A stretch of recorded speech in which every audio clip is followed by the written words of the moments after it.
السلام عليكم، كيفكم؟ معكم أسامة. اليوم رح أعمل لكم الفيديو اللي كنتوا عم تستنوه، هو فيديو العودة للمدرسة. عندي 5 أفكار رح أفرجيكم إياهم. فايز من الفايزين بفوازير رمضان طلب هذا الفيديو واسم قناته جيرلز فاز. روحوا اعملوا سبسكرايب للقناة، تعملوا لي فولو على الانستغرام وعلى تويتر. وهلا خلينا ننتقل على الفيديو. اول شغله رح اعلمكم كيف تصنعوها. هذا المنظم، يعني فيكم تحطوا فيه ادواتكم المدرسيه. انا هون حطيت اقلام تلوين وحطيت مقصات كثير شغلات يعني للمدرسه.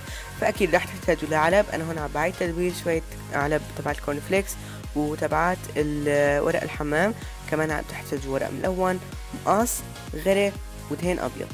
واكيد رح تحتاجوا مسدس شمع، واختياري رح تحتاجوا للزق. اول شغله رح تعملوها انكم رح تظبطوا العلب تبعاتكم بالطريقه اللي انتم بدكم اياها. وكمان اذا بدكم فيكم تقصوهم بهالطريقه لحتى يعني تعملوا الطول المناسب. بعدين رح تدهنوهم بالالوان الاكريليك اللون ابيض. اكيد فيكم يعني هي خطوه اختياريه، لانه انتم لو كان عندكم ورق مو شفاف، لانه انا عندي الورق شفاف شوي فعطلع الطبعه الموجوده على العلبه، فمشان هيك دهنتهم. وبعد هيك رح تاخذوا العلب ورح تقيسوا على الورق الملون. انا هون عم بقيسها بالقلم الرصاص، بعدين قصيتها. ورح اخذ الغري ورح اغذيها واحط يعني طبقه غري رفيعه شوي، بعدين رح تلزقوها. فانا هون لزقتهم كلياتهم. احيانا بكونوا الحواف من مزبوطين، فمشان هيك انا رح استخدم اللزاق الملون لحتى اعملهم.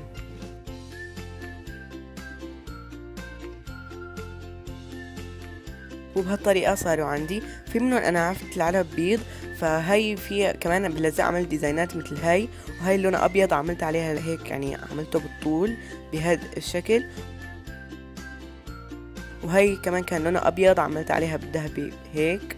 والباقيين غلفتهم بطريقة عادية. هاي ما كان عاجبني لونها، فحطيت فوم جليتر ولزقته عليها.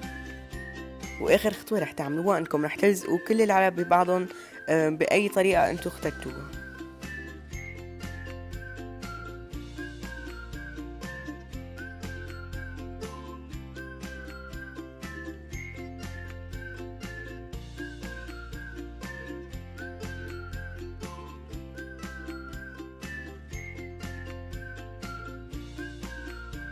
بتضيفوا ادواتكم وبس هيك تكونوا خلصتوا. هلا رح افرجيكم يعني بايش حطيت بكل قسم. بايش حطيت هاي العلبه جبتها مع الاخوي الصغير، حطيت فيها شويه شغلات ومحايات والبرايات مشان ما يضيعوا. هون حطيت اللزقات اللي عندي. هون حطيت شويه شغلات يعني غريبين. حطيت مثلا هون حطيت لزاق، هون حطيت الدباسه، هون كمان عندي تبعية اللزاق، هون حطيت الالوان الخشب، هون حطيت هدول ستيكي نوز، مقاس، والوان الماركرز تبعاتي. وهون حطيت المشرط والستيكي نوز كمان. هون عندي الجلو ستيك، وكمان هون حطيت كمان الوان خشب.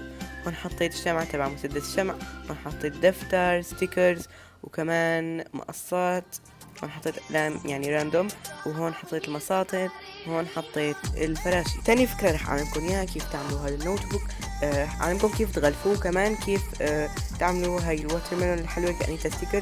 رح تحتاجوا لورق ملون لون احمر واي لون تاني وابيض واخضر. رح تحتاجوا لمقص ومدور ودفتر اكيد. وبعدين رح تحتاجوا دبل فيس، ورح تحتاجوا لقلم اسود وجلو ستيك. فمشان ريحكم من عناء انكم تاخدوا الغري وتدهنوا طبقة وبعدين تحطوا الورقة عليها وتستنوا بما ينشف. فانا هون عم بحط دبل فيس على الحواف تبعت الدفتر بهذا الشكل. حطيت من فوق ومن النص وكمان عن اليمين وعلى اليسار ومن تحت. وبعدين رح احط الورقة اللي عندي. انا هون عندي بختار هذا اللون الجاي على بيج. وبعدين رح تتنوا الزوايا اللي برا ورح تقصوا من الزوايا كمان بهذا الشكل. ورح تحطوا دبل فيس وتلزقوه مشان يصير الدفتر مرتب عندكم بهذا الشكل.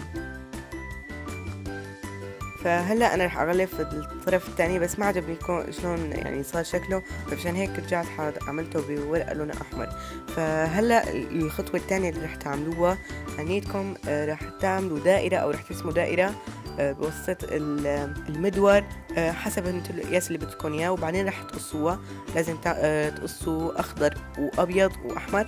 بعدين رح تصغروا شوي المدور ورح ترسموا دائره على الورقه الخضراء رح تصير بهذا الشكل، وعلى الورقه البيضاء رح تصغروها اكثر رح تصير بهذا الشكل. يعني تكون اسمك شوي. فبعدين رح تقصوا الورقة بالنص بهذا الشكل، اللون الاخضر والابيض بس اللي انتو رسمتوهم لحتى تصير عندكم الدائرة بهذا الشكل لما تلزقوها. هلا انا بلزقها بواسطة الجلو ستيك بهذا الشكل. فالورقة البيضاء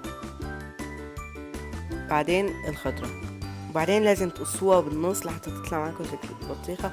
فأنا هون قصيتها وتنيتها بالنص. بعدين رح تاخدوا القلم الأسود ورح ترسموا السيدز تبعت البطيخة.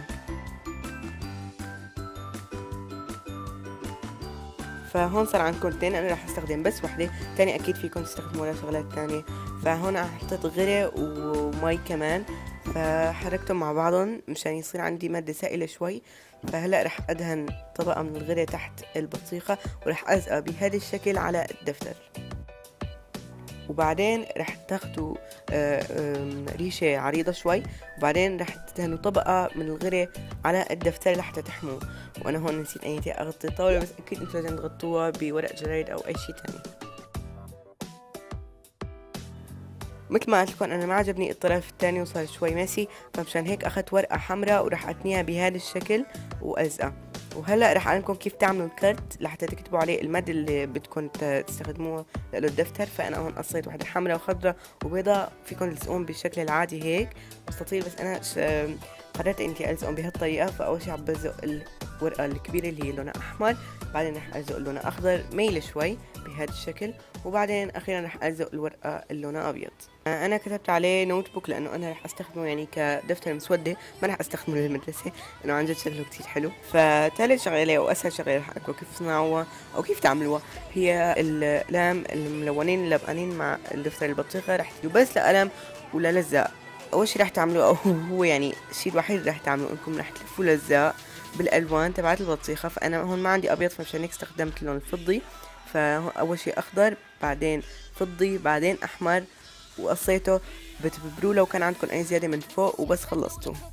واخر شغلتين واسهل شغلتين يعني هن اسهل من تبعات اللزاق، هن هدول الدفتر والقلم اللون الذهبي اللي عملته بس انيتي اخذت السبراي الذهبي ورشيتهم بس، هذا الشيء الوحيد اللي عملته. بعدين قصيت كرتونه كتبت عليها اسم المادة اللي رح استخدم الدفتر مشانها ورح الزقه بالجلو ستيك على الدفتر. وبعدين كمان انا عملت هذا القلم نفس الشيء، بخيته وبعدين بريته. مشان ما يتقشر السبراي الذهبي لازم انكم ترشوه بطبقة من السبراي شفاف لحتى تحافظوا عليه ويطل معكم الشيء اللي انتم بخيتوه اكثر. لو عجبكم الفيديو بليز لا تنسوا تعملوا لايك. شيء احلى فكرة بالفيديو لا تنسوا تكتبوا لي اياها تحت بالكومنت.